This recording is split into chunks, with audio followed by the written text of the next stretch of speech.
जिस वर्ण व्यवस्था की बात महर्षि दयानंद सरस्वती जी कहते हैं उसको बुद्धिमत्तापूर्ण बताते हैं कौन? अंबेडकर जी। यहाँ पर अप्रूवल ले दिया महर्षि दयानंद जी की जो वर्ण के वैदिक सिद्धांत की व्याख्या है उसको अप्रूवल ले दिया। किसने दिया है? डॉक्टर अंबेडकर जी ने। ये अंबेडकर जी का जो वांग्मय है, कोई मेरा लिखा हुआ नहीं है, उसमें जाति प्रथा उन्मूलन के विषय में लिखा गया है कि अंबेडकर जी अपने वांग्मय में जाति प्रथा उन्मूलन में प्रश्न नंबर 119 पर क्या लिखते हैं। लेकिन मैं मानता हूं, आप खुद भी जाकर के चेकआउट कर सकते हैं, लेकिन मैं मानता हूं कि स्वामी दयानंद, अभी हम उस विषय पर भी आएंगे कि किस मनु का विरोध किया है, लेकिन मैं मानता हूं कि स्वामी दयानंद व कुछ अन्य लोगों ने वर्ण के वैदिक सिद्धांत की जो व्याख्या की है बुद्धिमत्तापूर्ण है। यहां पर इन्होंने मान लिया कि महर्षि दयानंद जी ने वर्ण का जो वैदिक सिद्धांत अर्थात वर्ण के ऊपर जो वेदों का सिद्धांत है उसकी जो व्याख्या की है बुद्धिमत्तापूर्ण है और घृणास्पद नहीं है, वो घृणा करने योग्य नहीं है बल्कि बुद्धिमत्तापूर्ण है जो वैदिक सिद्धांत की व्याख्या की है। ठीक है, इससे हमको क्या समझ में आया कि महर्षि दयानंद जी से यहां पर एग्री करते हैं कौन? अंबेडकर जी। दूसरा चीज कि वैदिक सिद्धांत की जो व्याख्या महर्षि दयानंद जी ने की वर्ण के बारे में वो उनको बुद्धिमत्तापूर्ण लगी। ठीक है, और घृणास्पद भी नहीं है। चलिए अब आगे चलते हैं। मैं यह व्याख्या नहीं मानता कि जन्म किसी व्यक्ति का समाज में स्थान निश्चित करने का निर्धारक तत्व हो।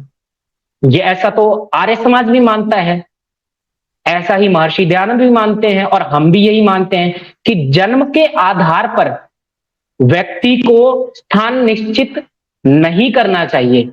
फिर आगे लिखा है वह केवल योग्यता को मान्यता देती है। इन्होंने आगे क्या लिखा कि वर्ण के बारे में महात्मा के विचार न केवल वैदिक वर्ण को मूर्खतापूर्ण बनाते हैं। यहां पर महात्मा किसका जिक्र कर रहे हैं ये आप खुद पढ़ लीजिएगा, मैं इसके बारे में ज्यादा टिप्पणी नहीं करूंगा। जिनको हमने महात्मा बना करके बैठे हुए हैं पिछले 70 सालों से। वर्ण और जाति दो अलग अलग धारणाएं हैं। वर्ण इस सिद्धांत पर टिका हुआ है कि प्रत्येक को उसकी योग्यता के अनुसार, जबकि जाति का सिद्धांत है कि प्रत्येक को जन्म के अनुसार। अर्थात जिस वर्ण व्यवस्था की बात महर्षि दयानंद सरस्वती जी कहते हैं उसको बुद्धिमत्तापूर्ण बताते हैं कौन?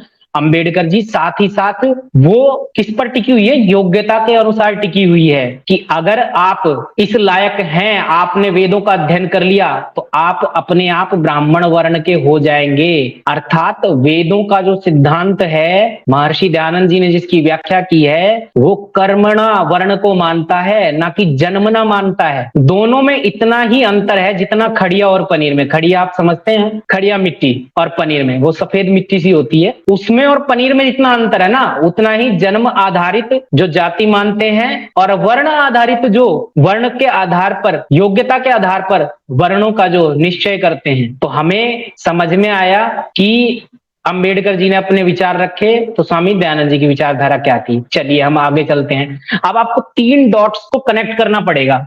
3 डॉट्स को आप कनेक्ट कीजिएगा। पहला डॉट तो ये है कि डॉक्टर अंबेडकर जी ने महर्षि दयानंद की वर्ण के वैदिक सिद्धांत की व्याख्या को बुद्धिपूर्ण बता रहे हैं। यहां पर अप्रूवल ले दिया महर्षि दयानंद जी की जो वर्ण के वैदिक सिद्धांत की व्याख्या है उसको अप्रूवल ले दिया। किसने दिया है? डॉक्टर अंबेडकर जी ने। दूसरा डॉट, महर्षि दयानंद जी ने जो व्याख्या की है किसके आधार पर की है? कोई अपने घर से तो उन्होंने व्याख्या कर नहीं दी है, हमारे ग्रंथों का अध्ययन किया है, ग्रंथों का, वेद का, मनुस्मृति का और अन्य वैदिक ग्रंथों के आधार पर उन्होंने व्याख्या की है। चलिए जी अब तीसरे डॉट की तरफ चलते हैं। महर्षि दयानंद जी ने अपनी कृति सत्यार्थ प्रकाश में कई श्लोक उद्धृत किए हैं मनुस्मृति के बहुत सारे श्लोकों को उद्धृत किया है वर्ण व्यवस्था के बारे में बताने के लिए। और महर्षि दयानंद जी ने उसकी जो वर्ण व्यवस्था की व्याख्या की है वो वैदिक सिद्धांत के आधार पर की है। मनुस्मृति को वो सत्यार्थ प्रकाश में बहुत सारे श्लोक उसके अंदर में दे रहे हैं। मतलब आप देखेंगे तो जो आर्य समाज व्याख्या करता है उसका अंबेडकर जी को अप्रूवल है, मनुस्मृति की जो व्याख्या आर्य समाज ने कर रखी है।